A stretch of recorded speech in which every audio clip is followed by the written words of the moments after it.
गुरुजी प्रणाम।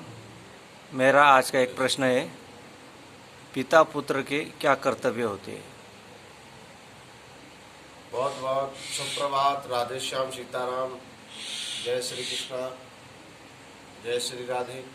सभी भक्तगण, मित्रगण, शिष्य मंडली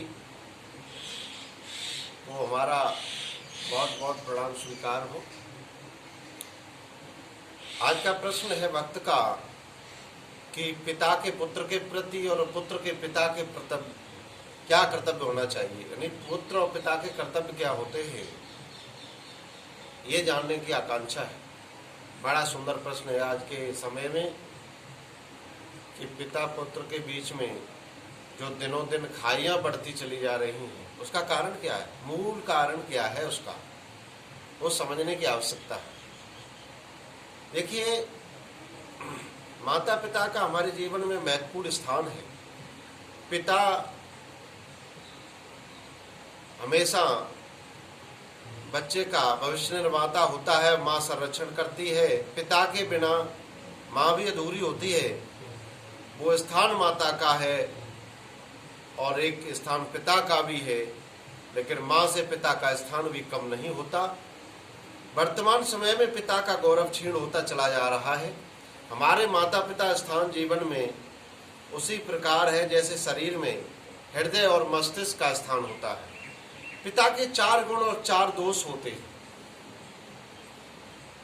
पिता का गौरव है तो परिवार का गौरव है, परिवार का गौरव है तो समाज, और समाज का गौरव है तो संस्कृति है।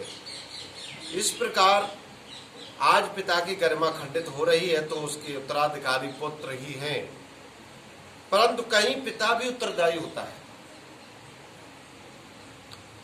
बताया गया है कि पिता को पहला गुण, गुण क्या कहेंगे उसे, अवगुण कहेंगे हम।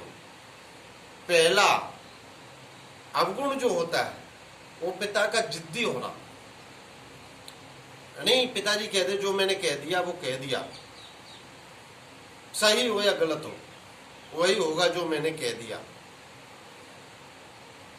तो इतनी बड़ी जिद नहीं पकड़ना चाहिए, यानी जिद्दी नहीं होना चाहिए परिवार के प्रति और पुत्र के प्रति।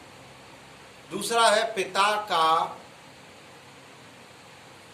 अति गुस्सैल होना, अति क्रोधित होना, यानी पिता गुस्सैल नहीं होना चाहिए। क्रोध ये अवगुण है। क्रोध से कठोर हो जाता है पिता। जैसे एक बार की बात है, किसी गाड़ी में एक छोटा बच्चा उसमें एक पत्थर से लिख रहा था, पापा आई लव यू। मैं पिताजी मैं आपसे बहुत प्यार करता हूँ।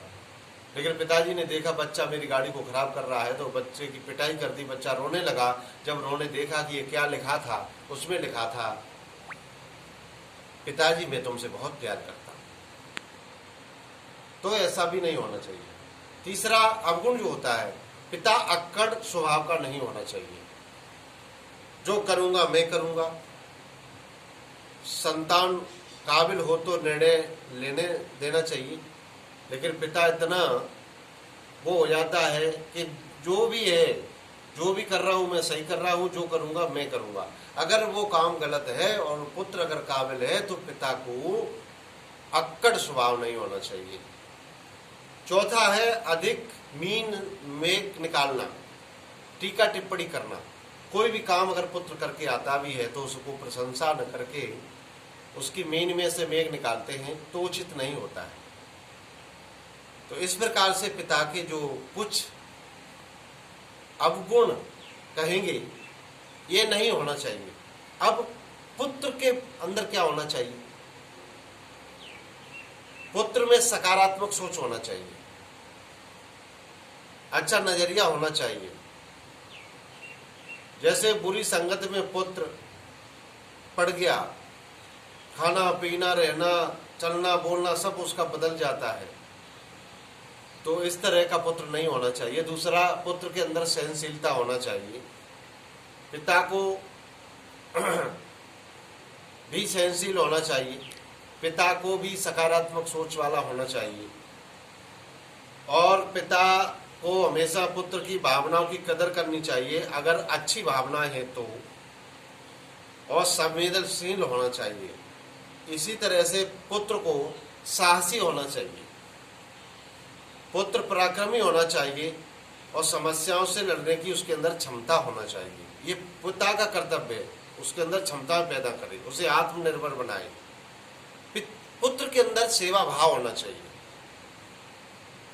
हमेशा पुत्र को सेवा भाव पिता के प्रति। देखा आपने श्रवण कुमार माता पिता की कितनी सेवा करते थे, कांवड़ बना करके, और उन्होंने तीर्थ कराने के लिए ले गए, बेशक स्वयं प्राण त्याग दिए लेकिन पिता की सेवा को नहीं छोड़ा था। इस तरह से पुत्र के अंदर सेवा भाव होना चाहिए माता पिता के प्रति, और पुत्र संस्कारी होना चाहिए, पुत्र के अंदर संस्कार कूट कूट के भरे होना चाहिए, और पुत्र के अंदर कृतज्ञता होना चाहिए। हमारा परिवार है, हमारे पिता हैं, हमारे माता हैं, माता पिता कैसे भी हैं, पुत्र को संतान को जन्म दे करके और उनको पाल पोस के बड़ा करते हैं, पढ़ाते लिखाते हैं, तो ये क्या कम होता है? ये बहुत ज़्यादा होता है।